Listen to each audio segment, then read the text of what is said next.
লোকসভা নির্বাচনের ঘণ্টা বেজে গেছে অনেক দিন হলো, কিন্তু প্রচারে নেমে বিভিন্ন রাজনৈতিক দলের নেতা নেত্রীরা তাদের রুচিশীল ভাষা হারিয়ে ফেলেছেন। সেজন্য যাতে তাদের মধ্যে শালীনতা বোধ আসে আর ভাষার সেই রুচির শব্দ আসে, তার দাবিকে সামনে রেখে নির্বাচন কমিশনের কার্যালয়ের সামনে সরস্বতীর সাজে দাঁড়াতে চান সাহিত্যিক ও কবি ঝর্ণা ভট্টাচার্য।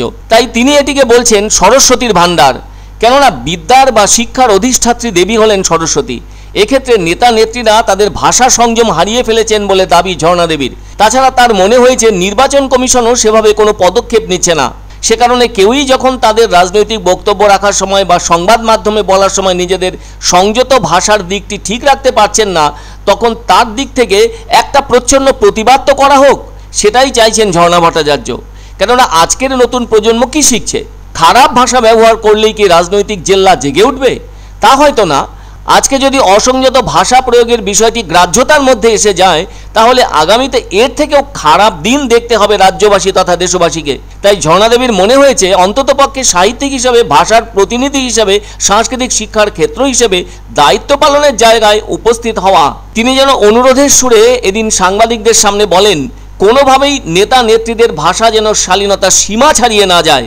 এখন থেকে তাদের মুখে রুচিশীল ভাষা যেন স্থান পায়। আর নির্বাচন কমিশনের দপ্তরের সামনে সরস্বতীর সাজে দাঁড়াবেন তাদের সেটা বোঝাতে। তিনি ওই সময়ে একটি কবিতা পাঠ করবেন, যা কিনা বিশ্বকবি রবীন্দ্রনাথ ঠাকুরের, যার বিষয় থাকছে মন্দ আর ভালো লড়াই। ইনি একজন সাহিত্যিক ও কবি, হালি শহরের বাসিন্দা তিনি। ফলে ঝর্ণা ভট্টাচার্যকে যারা চেনেন জানেন, তারা বুঝে যান বেতাল কিছু করবার মানুষ নন তিনি। নিজের জীবনের কঠিনতম সময়ে ধরার জন্য একটা হাত চেয়েছিলেন ঝর্ণা দেবী। তার বদলে মিলেছিল ছোট্ট একটা পুষ, সেটা হলো পোষ্য কুকুর, তার নাম চিকু। যেন নিজের বিধ্বস্ত জীবনে ওই চিকুই আশীর্বাদ হয়ে আসে। তাই বইমেলায় নিজের জীবনের নানা ঘটনা লিখে তার উদ্বোধন কিন্তু কোনো বিখ্যাত বা বিশেষ ব্যক্তির হাত দিয়ে করাননি, করিয়েছিলেন তার প্রিয় চিকুকে দিয়ে। এটা যেন একটা অনন্য নজির। তার একটি কন্যা সন্তান আছে, নাম তিন্নি ওরফে স্নিগ্ধা। এই দুজনের জীবনে চিকুর আবির্ভাব হয় 2023 আগস্টে। এই একজনকে বাদ দিয়ে ঝর্ণা দেবী একটা মুহূর্তও যেন কাটাতে চান না। সেজন্য বুঝতে পারা যায় যিনি সেই পোষ্যকে সন্তান স্নেহে প্রতিপালন করছেন এবং তার সাথে নিজেদের একাত্ম করে নিয়েছেন তিনি যে একজন রুচিশীল মানুষ হবেন সেটাই স্বাভাবিক। আর সেজন্য তিনি যখন বিভিন্ন ক্ষেত্রে নির্বাচনী প্রচারের ছবি দেখছেন, তখন অনেক সময় নিজেকে ভাবতে বা বিশ্বাস করতে ভরসা পাচ্ছেন না নেতা নেত্রীদের মুখে এ কেমন শব্দ বা ভাষার ফুলঝুরি ছুটছে, যাকে আর মান্যতা দেওয়া যায় না বলে আর কোনোভাবে গ্রাহ্যতায় আনা যাচ্ছে না। তাহলে তো 2024 লোকসভা নির্বাচন পার হবে এ ধরনের অশালীন ভাষা বা শব্দের স্পর্শ নিয়েই, যা অত্যন্ত বেদনার বলে মনে হচ্ছে ঝর্ণা দেবীর কাছে।